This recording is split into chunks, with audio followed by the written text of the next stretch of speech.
고 이성균 씨 사망 이후에 지금 문화계에서 여러 가지 움직임이 있었는데 오늘 기자회견이 있었습니다. 저는 예. 오늘 이 문화예술인들이 고 이성균 배우의 죽음에 관해서 진상규명을 촉구하는 그런 기자회견을 했지 않습니까? 네. 이거는 일대 사건이라고 저는 생각을 하거든요. 왜냐하면 뭐 봉준호 감독이라든가 윤종신과 같은 대중문화예술인들, 네. 봉준호 감독 같은 경우에는 국제적인 어떤 명성을 가지고 있잖아요.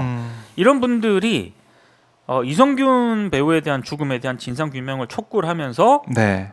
언론 보도, 특히 잘못 보도한 이런 또 보도 목적에 부합하지 않는 기사는 삭제를 해달라고 요구를 했는데 이 대중문화예술인들이 지금까지 어떤 배우라든가 대중문화예술인들의 죽음과 관련된 진상규명을 이렇게 적극적으로 요구한다거나 언론 보도를 향해서 이렇게 기사 삭제를 요구한 이런 거는 네. 굉장히 드물었습니다. 그렇죠. 예, 왜냐하면 언론과의 관계에서 대중문화예술인들은 일종의 갑을 관계로 따지면 을의 위치에 있었거든요. 네. 자, 그런데 이렇게 공개적으로 대중문화예술인들이 다 모여가지고 자신들의 얼굴을 드러내놓고 이렇게 공개적으로 이런 목소리를 냈다는 것 자체가 네. 저는 획기적인 사건이라고 생각을 합니다.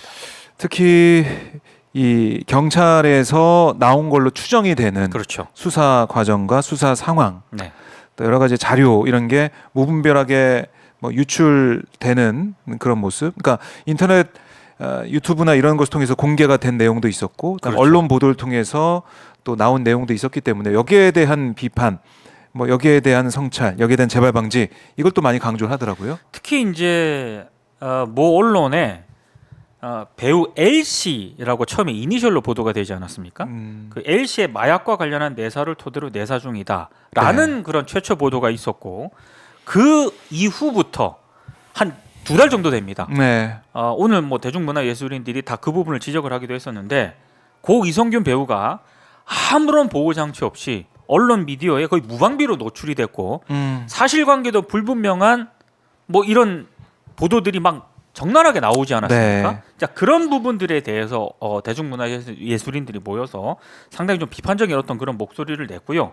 특히 고 이성균 배우가 마약 음성 판정을 받았잖아요. 네. 자, 그 받은 뒤에 KBS가 보도한 그 내용 있지 않습니까? 다수의 어떤 수사 내용으로 보이는 것들이 사적인 어떤 대화라든가 이런 게 유출이 됐었는데 네. 이것이 어떤 경위로 제공이 됐는가 좀 면밀히 밝혀야 한다 이런 점도 강조를 했거든요. 그러니까 상당히 경찰이 유출을 한 것 아니냐라는 어떤 그런 부분들에 대해서 네. 정확하게 그 경로를 좀 따져봐야 한다라는 점을 강조를 한 거예요. 저는 대중문화예술인들이 경찰과 언론에 대해서 이렇게 강경한 그렇죠. 목소리를 낸 거 상당히 좀 유의미하다고 생각을 합니다. 네.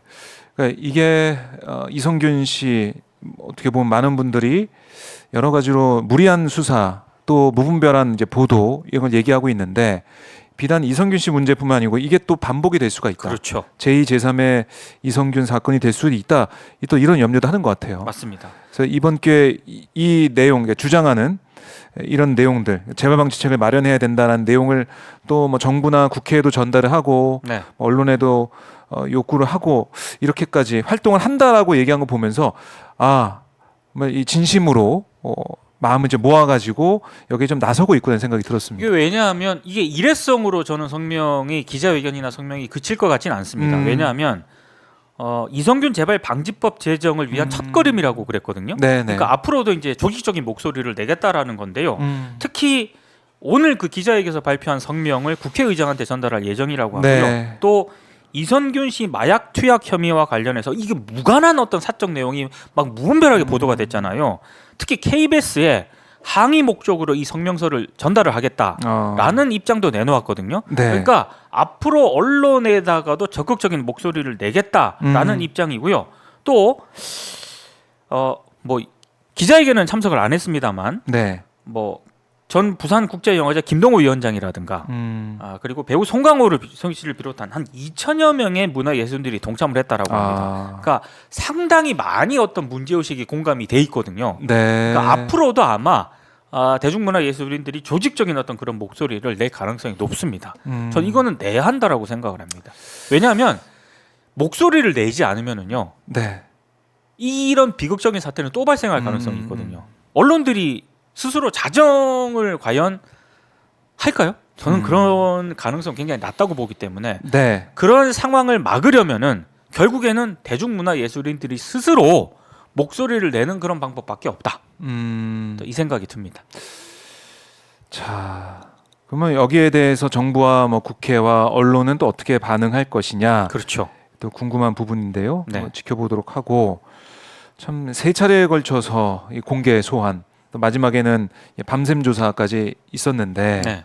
그 과정에서 어떤 일이 있었는지 아니, 궁금합니다. 물증이 확보가 안 됐잖아요. 근데 공개 소환 조사를 하고 네, 흔히 말해서 다른 어떤 검사가 연루됐던 이런 사건들과 비교를 해봐도 너무나도 차이가 나는 수사 방식이지 않습니까? 그렇죠. 그러니까 그런 부분들에 대해서 목소리를 스스로 내지 않으면은 경찰과 언론은 저는 바뀌지 않는다라고 생각을 합니다.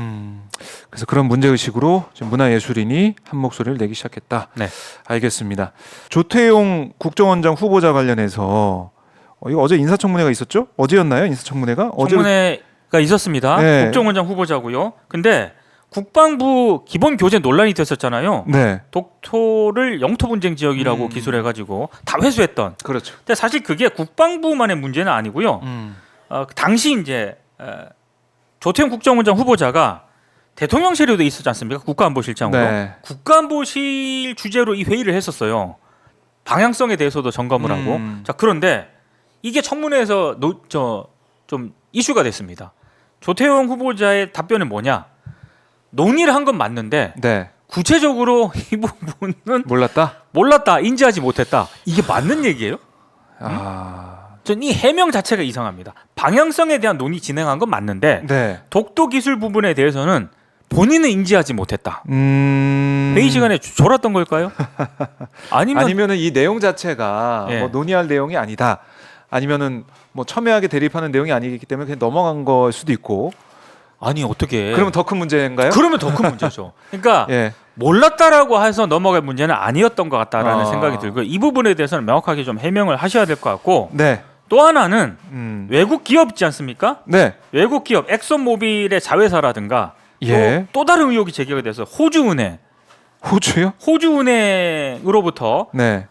그 집이 있었잖아요, 이태원에. 아. 고액의 임대료를 받고 임대 계약을 체결을 했거든요. 네. 근데 묘한 게 이분이 외교부 출신이지 않습니까? 외교부 출신이고 또 호주은행은 호주 대사까지 지낸 이력이 있습니다. 왜 꼭 미국의 어떤 그런 기업하고 네. 호주 대사 이력이 있었던 그 호주은행과 임대 계약을 체결해가지고 한 달에 뭐 900만 원이 넘는 그런 월세를 받았다라고 합니다. 네.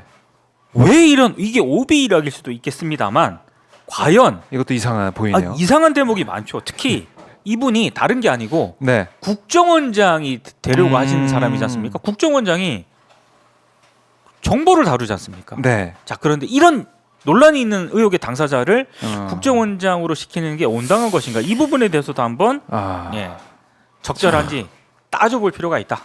네.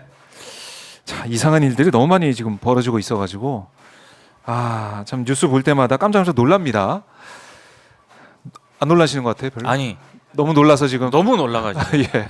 이게 빅 이벤트 사안인데 네. 일단 어마어마한 사건들이 펼쳐지는 것도 놀랍고요. 네. 이게 굉장히 심각한 사안인데도 불구하고 언론 보도에서 그렇게 메인으로 안 다뤄지는 것도 놀랍습니다. 그래서 꼭 금요일 오후 민동기 평론가의 브리핑을 들으셔야 됩니다. 그래야 우리가 놓쳤던, 네. 알지 못했던 그런 사안들을 하나하나 알 수가 있습니다.